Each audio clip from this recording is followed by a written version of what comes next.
Chris Harrison has finally spoken out about his recent controversy as well as his status with the Bachelor franchise, ultimately saying he does hope to come back in the future. The Bachelor host appeared on Good Morning America to talk about defending the racism accusations against Bachelor contestant Rachel Kirknell last month. Speaking virtually with Michael Strahan, he admitted he made a mistake. I am an imperfect man. I made a mistake, and I own that. I believe that mistake doesn't reflect who I am or what I stand for. Antebellum parties are not okay. Past, present, future. Knowing what that represents is unacceptable.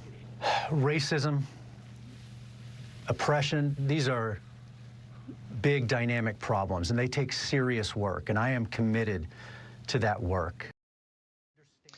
Part of that work that Harrison mentioned is coming with the help of Dr. Michael Eric Dyson, who's a race educator and strategist, as well as a faith leader. And I gotta admit, Cass, I feel like that was probably the one, if not only thing from Chris's interview that I think he got right by showing that he is actually trying to take the right steps with the right people to move forward and learn from his mistake.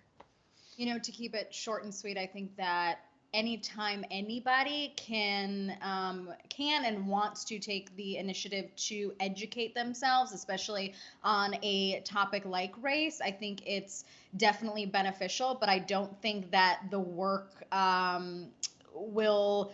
I think the work needs to go far beyond that, which we can get into more when we start talking about the franchise. But I guess it's a great step forward for him personally, and hopefully a lot of other people who may have had their eyes opened in this situation, that maybe they need to educate themselves as well.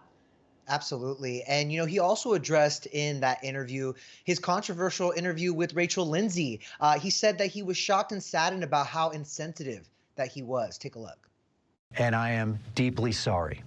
I'm sorry to Rachel Lindsay, and I'm sorry to the Black community. I am incredibly sorry. To anyone who is throwing hate towards Rachel Lindsay, please stop. It is unacceptable. Of course, much of the hate that Lindsay has been subject to has been from people who think that Chris is being treated unfairly. He mentioned that he has spoken to Rachel, but not since she deactivated her Instagram account.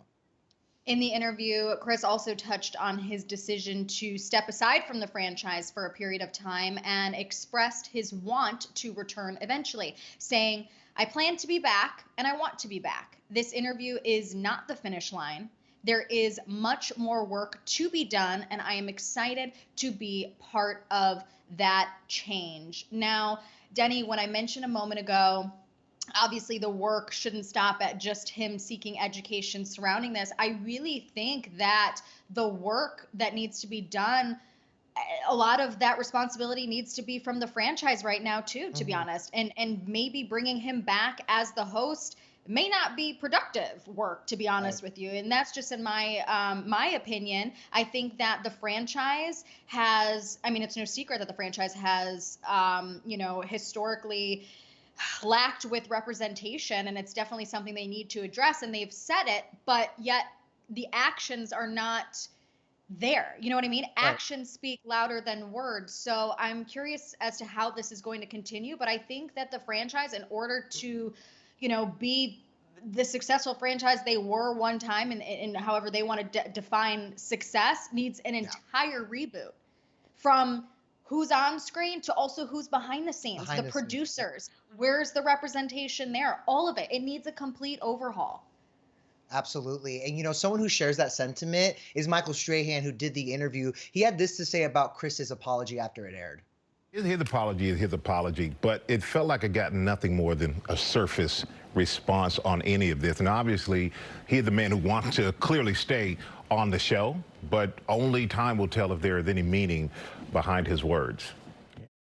And I got to tell you, Cass, there's a lot of reaction to Chris's interview here with Michael. And I have to agree with Michael himself. It felt very surface level in the sense that there were no specifics. I feel like we have seen this same premeditated apology so many times for people who have made a mistake and who are trying to fix it, and to also arguably save face. And I feel like, what Chris lacked in this interview was that same passion he had when he was defending Rachel Kirkconnell's past racist behavior, with Rachel Lindsay, and also again lack specifics. It's like when if and when someone you're dating cheats on you, and in an effort to win you back, they're like, that wasn't me, I am so sorry, I'm a changed person. And it's like, how have you changed? They're like, oh, well, I'm seeing a therapist. Okay, well, what are you learning in therapy about, like, why what you did was wrong? How have you changed? And what have you learned about yourself that convinces me this is not going to happen again? So I feel like, it lacked depth. And I feel like, again, we have heard that kind of apology before. So as Michael put it, time will tell to see if there's any meaning behind those words. And, a source tells ET that while Chris hoped for the interview to be done in person, it wasn't possible due to the pandemic. And the source says Chris wanted to fly and do the interview in New York for an even more personal conversation, but GMA hasn't been doing in-person interviews because of COVID. So maybe that's why a lot of people felt maybe it didn't feel authentic, because we are living in this Zoom reality right now. But also I think it's just what he said, again, like I said, it lacks specifics. And also, just to point it out and state the obvious, it was also an interview done within the ABC family. So Right. I would have loved to have seen maybe someone like Gayle King from CBS sit down with him and really, really hone in there and kind of give us the depth that we were all hoping for. Because at the end of the day, we didn't really learn much that's different than the 2 Instagram apologies that Chris has already said on social media. So Well said.